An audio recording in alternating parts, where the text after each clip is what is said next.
everyone? Noah here on the Dynamics Weekly newsletter and podcast. For the next month or so, I am interviewing class and session presenters for a community summit, which is organized by Dynamic Communities and is scheduled for October 19th to 23rd in Orlando, Florida.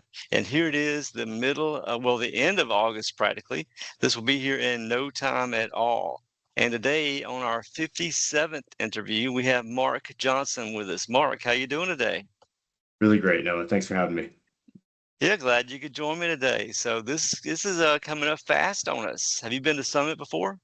I have. I think this will be my third summit. It definitely went last year, and I might have had a gap year there, but definitely have attended Summit and a few of the other conventions that are very similar, and seen a lot of the different classes. But really excited for this. It's really sneaking up on me here. Yeah, I haven't even I'm in Pensacola, so I don't know if I'm going to drive or fly down yet. So I haven't made that decision yet, but got to do it soon. Yeah, no kidding.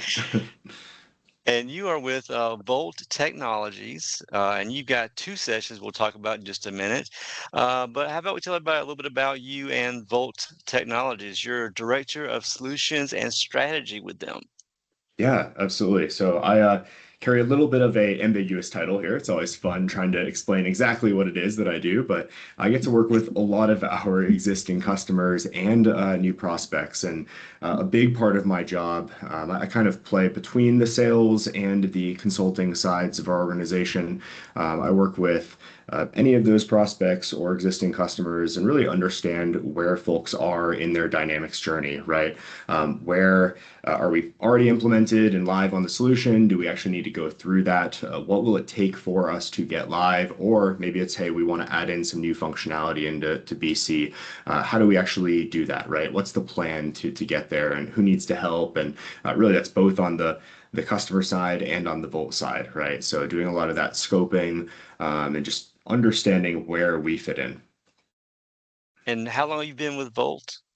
Yeah, so I've been with Volt for about 2 years now, but Volt Technologies was started about little over 4 years ago, and our parent company, Sunrise Technologies, has been in Dynamics for over 30 years now. And so we really saw that area in that BC space, the Business Central specific, small, medium-sized businesses, really was a great opening for us to bring some of our just larger dynamics experience into the marketplace. So I personally worked on the finance and operations side. That's more of the enterprise scale dynamics side of things, and did that for a number of years at Sunrise before coming to Volt Technologies. And those are they're separate companies, right? Sunrise and Volt. Correct. We do treat them as separate companies. We specifically, Volt works with Business Central. Sunrise is that finance and operations side of things. So we'll actually both be at Summit. We do kind of work with different size customers, so it's important to have that differentiation there. Yep, I did have an interview earlier with one of your colleagues, Cameron Call. Yeah. He was on like a week or so ago with me. And I didn't see a booth for Volt for the expo hall, but Sunrise has got one. Yeah, we'll be right there Uh, with Sunrise. So please come and say hey to myself. Cam will be there as well. I actually had the pleasure of working with Cam on implementation projects way back in the day with Sunrise as well. So definitely have a good friend there in Cam. Good deal. And I see that the booth number is 1514. And I guess is that just under Sunrise's name if people are searching for the booth, or does it have Sunrise/Volt? Yeah, that should just be under Sunrise's name, but we'll be there and you should be able to see the Volt section. I'll say that.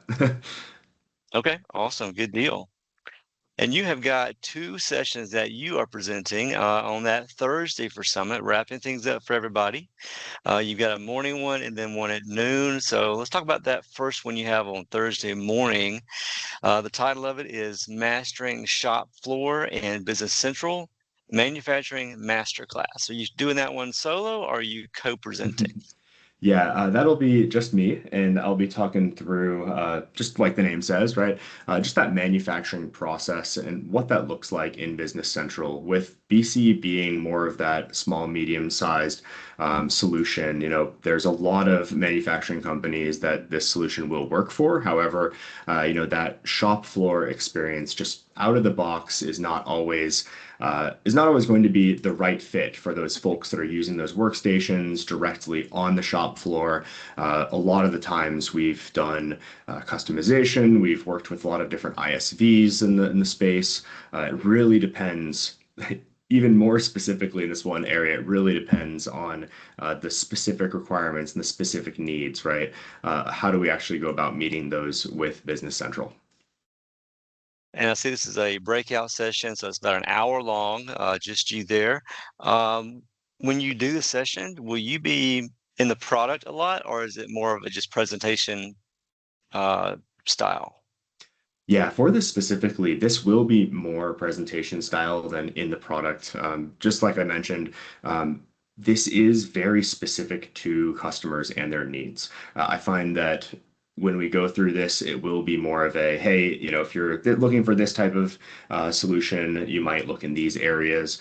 Like I was saying, right, the idea of just using just straight BC, that isn't always the right fit for a lot of these complex manufacturing scenarios. Usually, if, hey, we have somebody working on the production floor, we want to be able to see maybe a graphical scheduler or some other sort of interface there and some KPIs. We'll look at something like an ISV solution, or maybe it's somebody actually working at a machine and they need to report production steps or they need to report as finished. We'll often make a screen that's a simplified view, right? It's just exactly what they need. It's easy to hit different keys or different inputs there to be able to adjust exactly what they need. So I'll mostly be talking through different options and approaches that we've seen in the past rather than trying to show and go through specific areas in the system.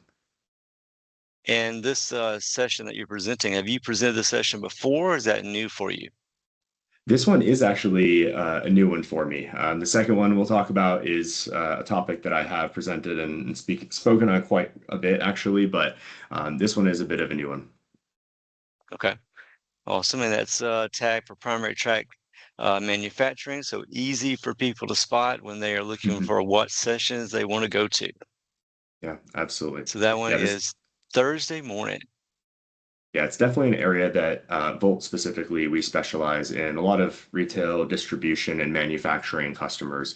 And we've seen a lot of different manufacturing processes. And like I'm saying, there's a lot of differences in it depending on what exactly you're making and what you're producing. So it's important to understand the complexities and differences there. Yep. And then at noon on that same day, Thursday, October 23rd, your second session is titled BC versus F&O, which Microsoft ERP is right for your business. So that is Yeah. a great topic. We still have a lot of people trying to figure out which way they're going to go with there. Is that one tailored for the manufacturing people still, or is that just for anybody looking? No, this will be absolutely open to anyone and everyone who is still making that decision. We actually deal with this subject quite a bit. Like I said, Sunrise Technologies really focuses on F&O. Volt Technologies, we're exclusively working on the Business Central side. And then my background, I actually came from doing technical work as a technical architect on the finance and operations side, and then actually did technical work and project management on the Business Central side before my current role. So I think I really have a good view on what makes the two systems very different and what those deal breakers and guidance around, hey, if you have a certain need, it's probably better to go one system versus the other. I think a lot of people think that the only difference here is the size of the solution, the size of the company that it can serve, but there are actually a lot of, I guess, small differences in the functionality and things you want to consider when evaluating both of them. It's not exclusively, hey, I'm making X amount of revenue, so I have to go with F&O. And I mean, there's still a ton of people who are out there trying to figure out which one they're going to go to. So do you focus on any in particular ERP that they're currently using, like GP Mm. versus NAV, or is it mainly NAV people that you focus with? Yeah, good question. Um, it's funny. A lot of folks will 100% look at and say, "Oh, you're on GP, NAV. Hey, you should be going to Business Central." Or, "Hey, if you're using AX, you should be going to Finance and Operations." I don't think that's 100% always true. It's not a blanket statement. I think a lot Mhm. of companies do find that because it is kind of that precursor product and it kind of came from there. So they're very familiar with the next step or that next system up. But we've absolutely taken folks from AX over to Business Central or vice versa, right? Maybe in that time since you last implemented your previous ERP, there has been a lot of changes in the company. There's been a lot of changes in your requirements. So it's something that we evaluate on a case by case basis. And really, this session is going to be focused at these are the things that we use to evaluate, right? It's not just, like I was saying, that revenue number, that user number, but it's some of the functionality differences as well and the actual technical differences behind them, right? We don't Mhm. want to just say, BC can only support transactions up to a certain size, but that's absolutely an important part of understanding would this solution work for you. And this is a breakout session, so it's another hour there for everybody, noon to 1 Eastern.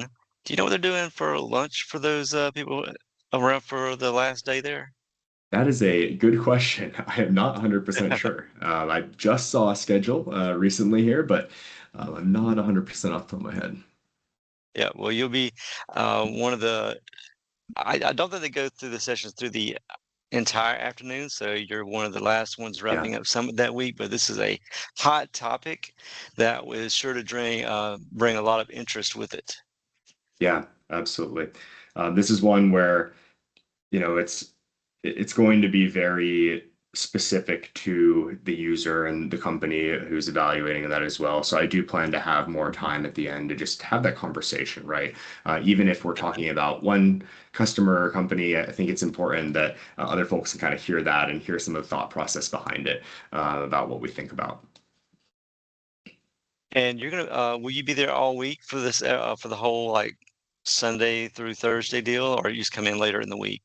I'm coming in a little bit later. We actually do have a company event a little bit before that week. Not, I guess we booked that out earlier before Summit, so Mhm. we need to try and make sure that's not on the same week in the future. But I'll be joining in. I think I'm flying in Tuesday afternoon. Okay. And if people have questions for you about your sessions there, do you have a preferred method for them to contact you? Yeah, so my LinkedIn is probably the easiest, but there's probably a lot of Mark Johnsons out there to look for. If you can't find me there, feel free to email me as well. I'm always accessible via email, and we'll get back to you quickly. Yep. I've not seen the emails on the website yet. I haven't looked at the mobile app yet. I don't know if it's the schedules there going to include emails or not. But yeah, I'm finding myself using LinkedIn profiles and messages a lot more lately than Yeah, emails. So yeah, we'll it's pretty definitely be able easy to to connect communicate there. that way. Yeah, that's one thing that I want to do more of is just be more active on LinkedIn. I think that one of the areas I'm really missing these days, just on the internet as a whole, is that idea of a forum where you can go in and talk about different subjects. And I think uh, one of the strengths of LinkedIn is still that idea of, hey, I can post there and kind of get some interaction and feedback from folks on different topics. It's not exactly that same forum format, but it kind of fills that niche in a bit.